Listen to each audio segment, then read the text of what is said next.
When it comes to time, do you feel like you're in control of it, or is it in control of you? When you wake up in the morning, do you feel like you know where your time is going to be spent and on what? Or do you feel rushed and overwhelmed before your feet even hit the ground in the morning? Do you feel like time is with you or against you? Wherever you fall on the spectrum of time management and your ability to take control of your time, you're going to enjoy and benefit from today's video, where I'll be sharing 3 of my favorite time management strategies and mindset shifts that I hope will be very, very helpful for you to become more productive and to be in control of your time. Today is part 3 of our productivity and time management series. In part 1, we talked about our focus and how important it is for us to train our brain to focus for a longer period of time so we can get things done faster. In part 2, we talked about our energy and how important it is for us to focus on all the types of energy that we have and not just our physical energy, and how we need to fill all of these buckets so we can feel energized to take on the day, take on the week, and meet our goals and build our dreams. Today in part 3, we're talking all about time. If you've missed the first 2 parts, you can go back and watch them at any point. But for now, let's dig into this one. Hi, I'm Muna. Welcome back to my channel. I'm so happy to have you here.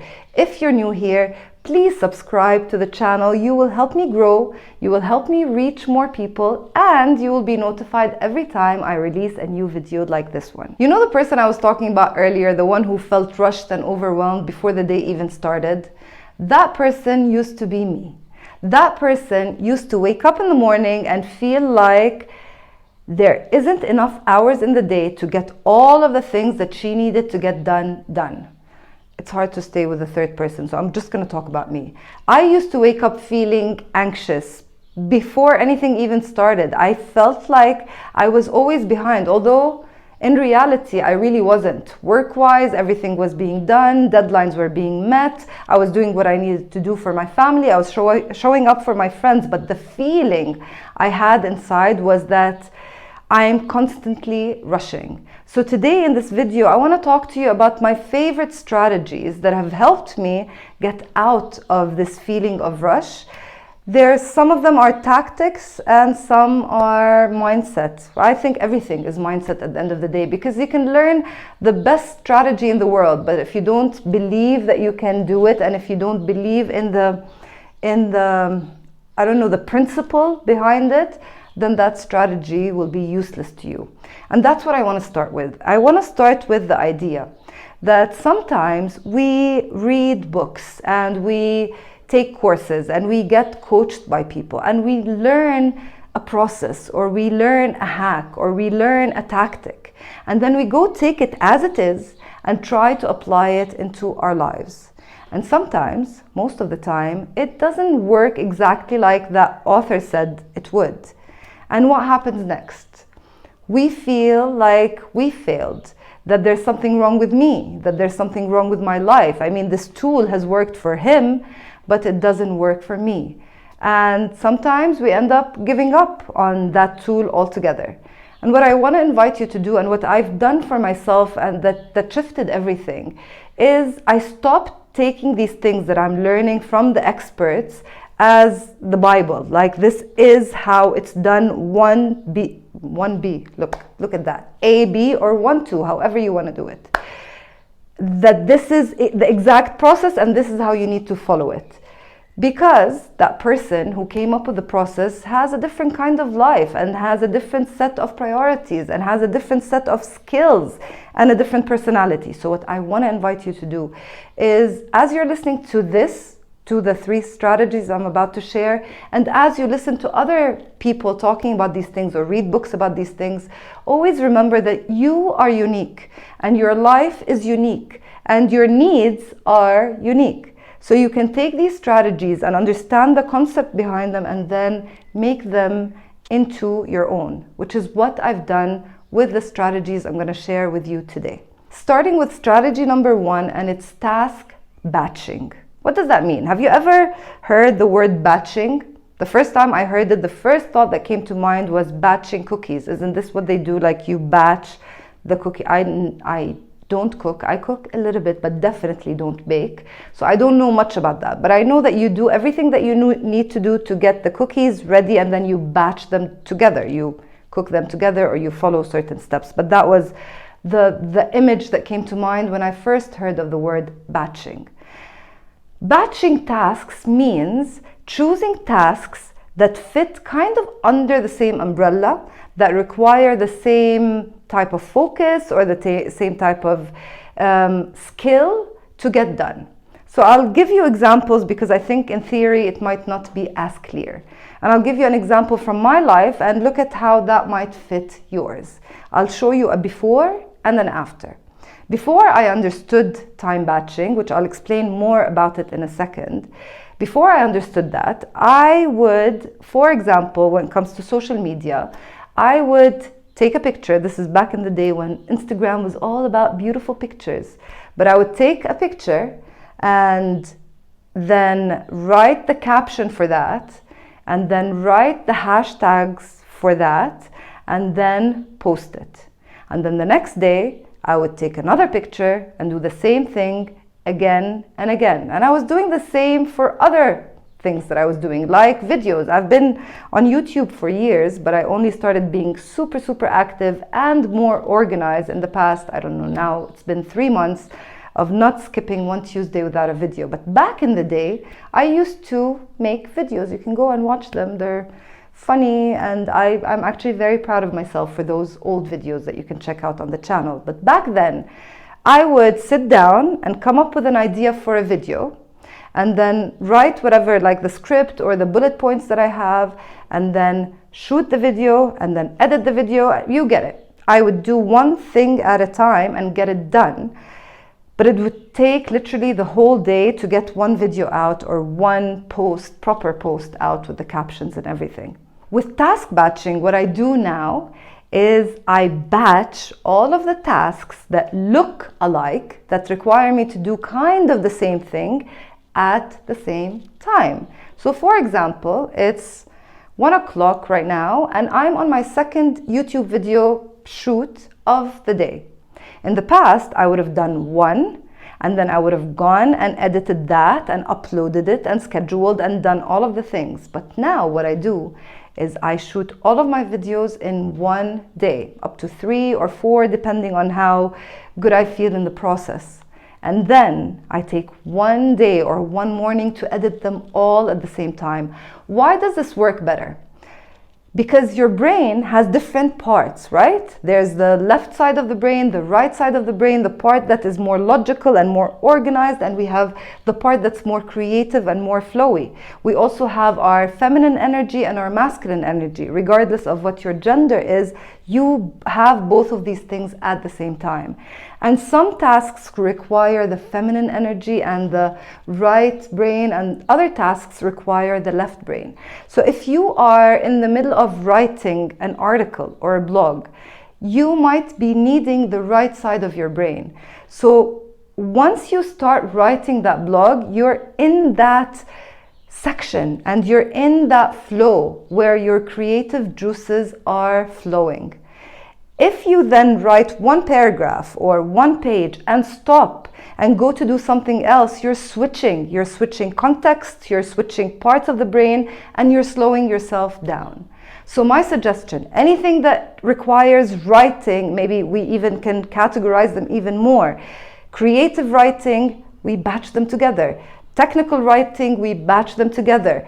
I don't know, financial stuff, Excel, whatever, we batch them together. Video shoots together. Because the longer you do something, whether it's writing or, I don't know, anything. I keep thinking of writing because that's what I tend to go to most, because everything that I'm telling you now was written before, not word for word, but I love writing.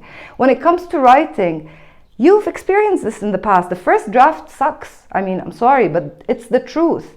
And the second is still kind of sucky. And then the third gets better. And then by the time you've been at it for a good 20, 30 minutes, the right words start coming. So continue with that. Finish this article and move on to another article, whatever writing is required from you. So task batching allows you to get in the flow and to stay there for longer. Try it out and let me know in the comments if You felt the difference. I'm sure you will if you really try these things out.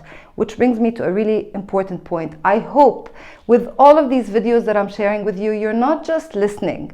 It's not about knowledge. Maybe you've even heard this before. I had heard it many times before I started using it, but knowing something is not the same as doing something, right? So do what we're talking about. Try it out once, twice, 10 times before you tell me it worked or it didn't work. Okay, cool. All right, gonna go faster now. I just realized how long it took to talk about the first one, but that's how passionate I am about it. Now for strategy number 2, it's about learning to set boundaries. It's my favorite tool, honestly, and it's not a tool. It's not something I can give you here. Here are your boundaries. No, it's something that you set for yourself. First, between you and yourself. How? That means that when I set a meeting with myself, and I put it in the calendar to get something done, and I hope you do that. We've talked about it many times on this channel, but when you need to get something done, my suggestion is to put it in your calendar. The same way you set meetings with others in your calendar, you can do the same with yourself. Now, boundaries are you actually sitting down to get this thing done. You have created this boundary with yourself that says, this is my rule, and when I say I'm gonna do something, I'm gonna do it. And then I protect that time no matter what. I protect this time the same way I respect this time the same way I would respect somebody else's time. You know, you go to a doctor, you show up on time. You have a meeting, you show up on time. So when you have a meeting with yourself, you show up on time as well. And you do what you say you're gonna do. This is the first, most important way of setting boundaries, because if you can't set boundaries between you and yourself, there's no way you can set boundaries with other people. Now, the second way of setting boundaries is learning to say a very hard word. It's N-O. No. Very hard word to say, I know. Honestly, I'm what do they call them now? Recovering people pleaser. And it was very, very hard for me to say the word no. Anytime I was asked for help from a colleague, I would do it, even if it meant I would stay late at work that night or even end up working on the weekend myself for my own projects.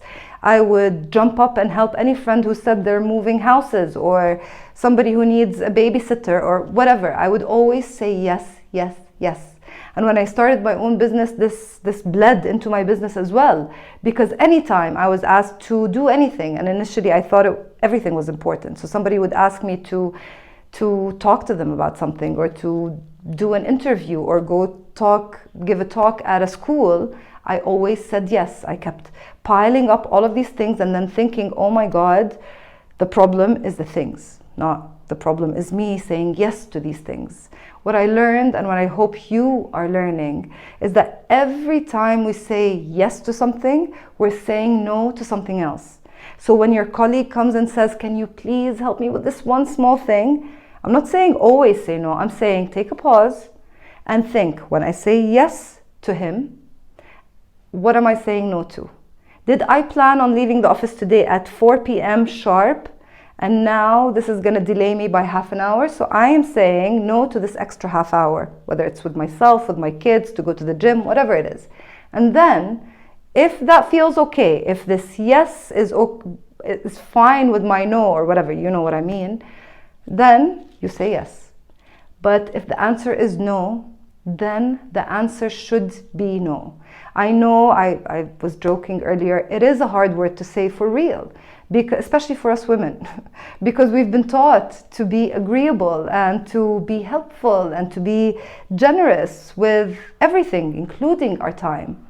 But today I want to tell you that your generosity with time towards others is taking away from your ability to live your life more happily and less rushed and less overwhelmed, and your ability to build your own dreams and to get things done. Because now your yeses have to do with things that you care about, with dreams that you are building, not building somebody else's dream or being there for every single person who needs you in the moment that they need you. We can talk about different ways that we can say no in a later video, but for now, boundaries. Saying no, respecting your own time, and taking this box very, very seriously. Strategy number 3 is a theory called Parkinson's law. And this theory, simply put, has proven that no matter what amount of time you give a certain task, this task will fill up that time that you allocated to it. So if you say working on this report is going to take me 3 hours, guess how long working on that report is going to take you? Yeah, about 3 hours, maybe 2 hours and 50 minutes, maybe 2.5 hours, but around 3 hours. The task will always expand to fit the time. And the opposite is true. When I say I'm going to finish this report in an hour, what happens? I finished the report in an hour. My focus, which we talked about in part 1 of the series, is on this one task, and I've said to myself, I'm going to finish it in this time. I'll give you an example. Usually a YouTube video like this, which I'm presuming is going to be quite long, takes me about an hour and a half to 2 hours to shoot. This is without editing or anything else.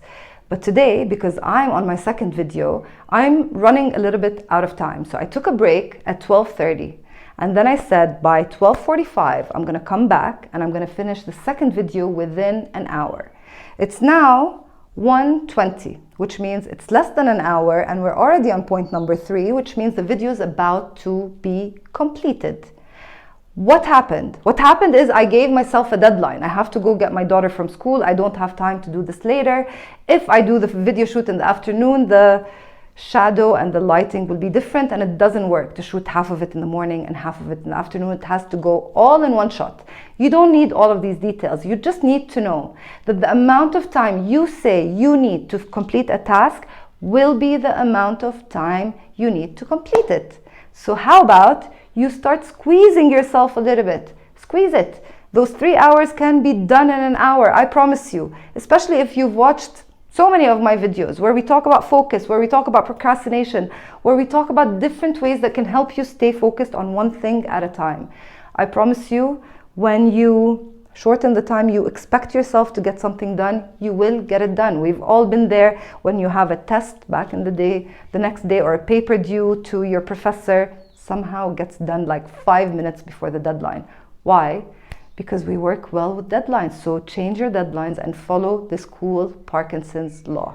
So in this video, we kind of went a layer deeper into the planning system. If you remember a few weeks ago, and you can go back and watch that anytime you want, where I shared with you a very simple step-by-step process that will help you plan your day and your week in a way where you don't feel overwhelmed. Then now, with the new strategies, or with the reminder of these strategies for you, you can start using them in your planning. So for example, in strategy number 1, where we're talking about time batching or task batching, you can, as you start putting things into your calendar in step number 5 of that 6-step process, you can start making sure that all of the tasks fit together, that you're not going from left brain to right brain to left brain to something that takes 15 minutes and then another that takes an hour and a half, and you're batching things that make sense together. And since I care about time so much, and I hope that you are learning to do the same, I've created a free masterclass. It's a video where I share with you 5 simple tools